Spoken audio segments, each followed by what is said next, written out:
Life fundamentally complicates itself. This is a principle of entropical force, or rather, a principle of entropy. Entropy, improperly defined as the science of chaos or understanding the notion of chaos, misappropriates the meaning of what it means to be chaos, or what chaos means. Chaos or disorder, a presupposition of order, okay, it's a subsect of order, is disorder. It is not disorder fundamentally, and a subsection of that is order. Because the disassociation of the word from itself, disorder, that disassociation originates from a rational source of action, or rather the source from which any activity originates from, whether it's a energy substance, in substance it's an energy, the science of thermodynamics studies the dynamics of heat and energy. Energy in the form of heat, and heat obviously presupposes light, and light obviously presupposes space, and space obviously presupposes time. Time is the other element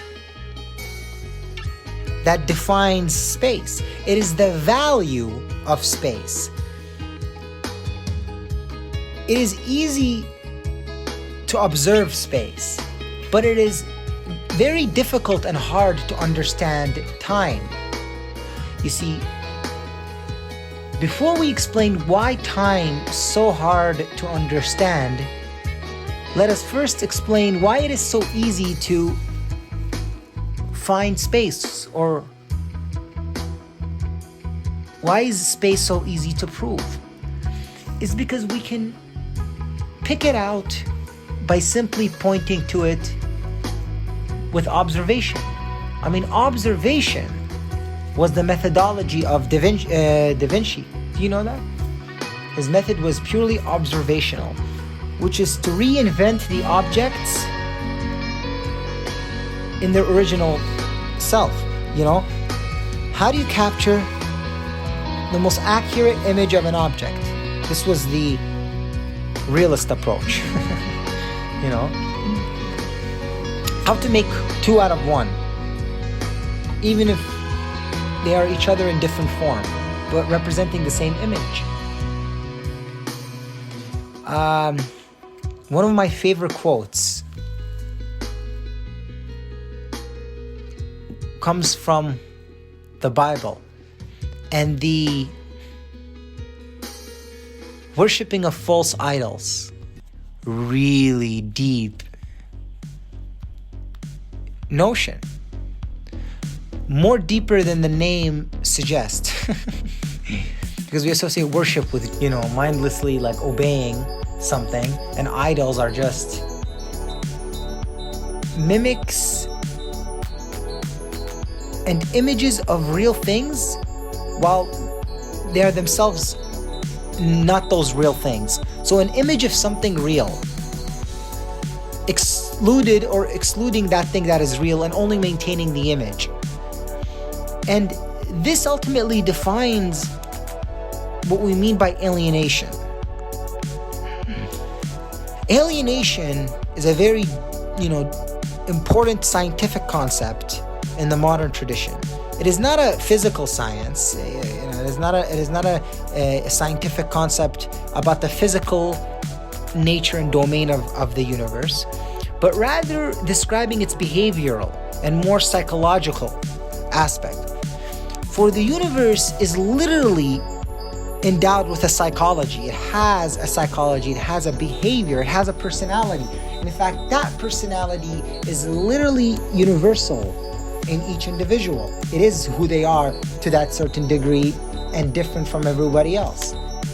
the persona, how to be a genuine fake. Alan Watts said that. Anyway,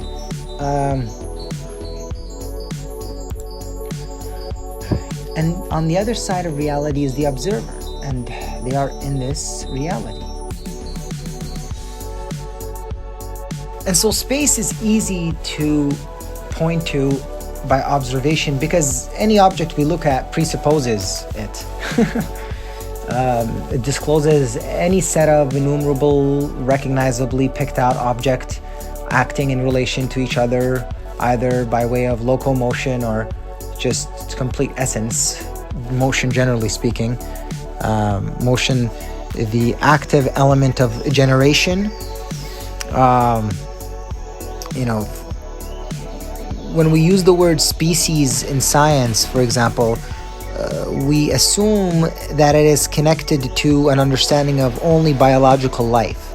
But really, the usage of the term species expands greater than the biological domain and deeper into the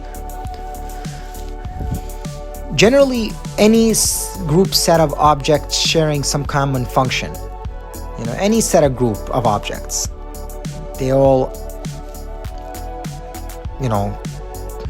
are different, but fundamentally perform the same thing or do perform something. But we don't describe inanimate things as, having the ability of motion. We say, well, they belong to rudimentary physics. Physics is up, down, left, right, basic linear forms of direction and things changing position and location. But we're always never satisfied with elementary particles and say, well, there's fundamentally this cause, this hidden element that's literally causing these rudimentary behaviors to be determined in the specific way that the rudimentary movement exhibits. So when you go up, we'll say, well, what is the cause of that thing going up? What is the determination? What is the cause of it? And in quantum mechanics, it is just the simple fact of the observer. The observer themselves. I mean, the source from which the conception is coming out to conceive, you see. But it's not obvious how the observer, or whatever is in the observer, the implicit, essence of an observer. An observer, we say, well, has to be living, because we say, we use the word species most commonly in reference to biological living things. It's because they have the inherent source of generation implicit within them. That's what defines something living. That it has the ability to determine things into being. It has that ability to generate things from a moment where we say something does not exist or is non-being. And then out of that generates into being something that was always there. Eternal, Seeing with the mind, the Greeks used to say. When you see with the mind and not with the eye, you see the forms embedded in the universe. You see the forms embedded in the universe. And that's deeper than the universe itself. That's deeper than the moment you're looking at. This is what the idea of a matrix tried to ultimately depict. A matrix in mathematics is ultimately a metric. It's a metric, a measure of a set of parallel groups, each containing things different from each other and from other things in other groups.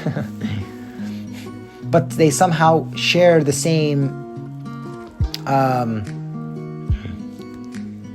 area. They share the same area. Area being, the greater common denominator.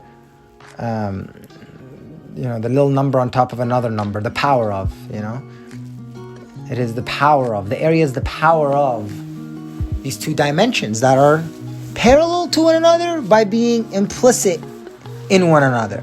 And you look out and you see, there's this feeling that in this reality, it is, in this reality, there's an implicit, embedded reality within it. And that's the idea of a matrix.